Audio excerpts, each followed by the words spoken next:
Hello everybody, 'tis the Amazing Gaming Guy here, and welcome back to the Steampunk City, where Joe and I have finally decided what we want to build on the central floating island. So, sit back, relax, grab a bottle of something cold, and enjoy the majesty of the Imperial Palace.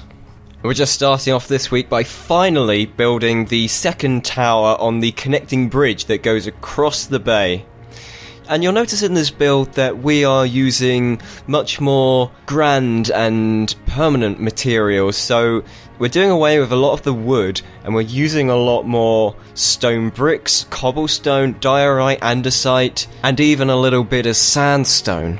We're also making sure to make the architectural style different to the rest of the build, because this is the palace, so we're making everything a lot more open, we're using a lot more glass, we're using more expensive materials, there might even be a little bit of gold thrown in there. And that even extends to the flooring. As you can see in this courtyard that we're just building on the side here, overhanging the side of the island, we're using polished andesite and polished diorite, because it looks a lot more like tiling, and we think that the palace would have this sort of flooring over the gravel and stone bricks that we've used in the rest of the build. Another thing you can see us implementing here is the idea of levelling.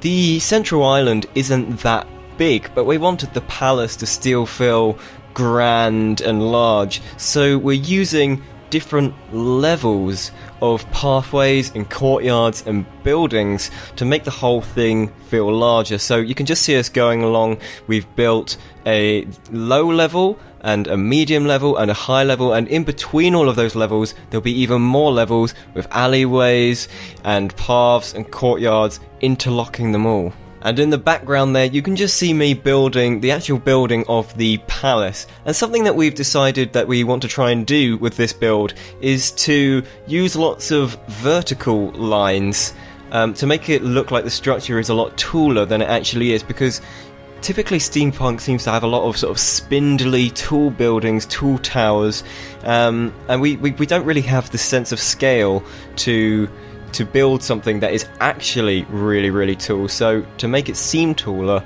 we're using these vertical lines, and you'll see us doing it throughout the build.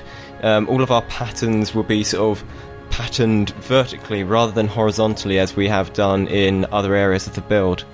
Over here, Joe is just starting on this tower on the right-hand side, and this is the first sort of square tower that we've put into this build. And there's going to be two of these, and on the side of each, we've decided to put large cogs, which are going to be connected with a belt, and they're going to connect to a big fan blade on the bottom, which is going to be holding up the island by using a propeller rather than just by floating magic.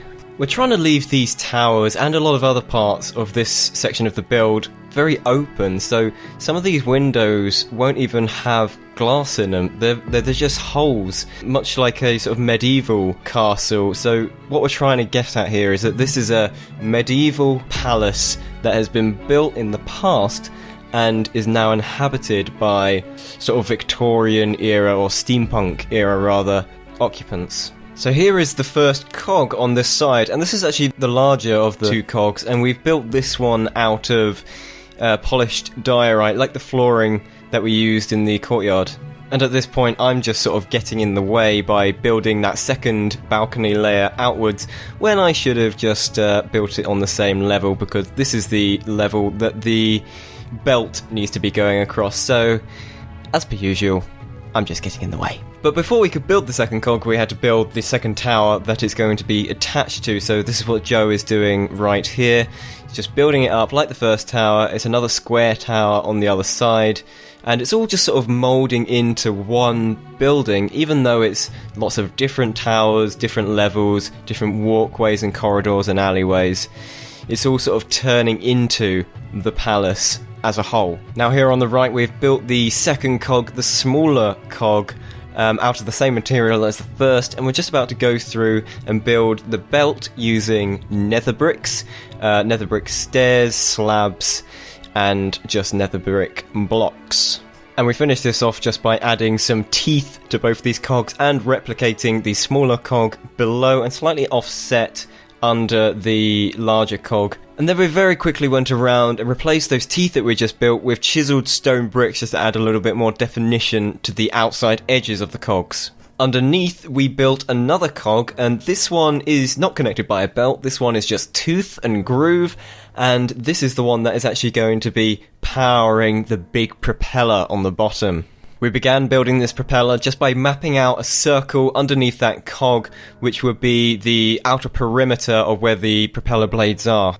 Then we just went around and created the 4 blades using snow blocks, and we copied and pasted these in 4 different rotations to create the 4 blades, and we got rid of the perimeter circle around the outside because that was just a guide. We don't keep guides, no sir. And we concluded this bally good show by finishing off the tower using coloured glass, and we used orange, yellow and red because we thought these would be quite sort of royal colours for the Imperial Palace and a lot more expensive looking than the other glass that we've used in the rest of the build.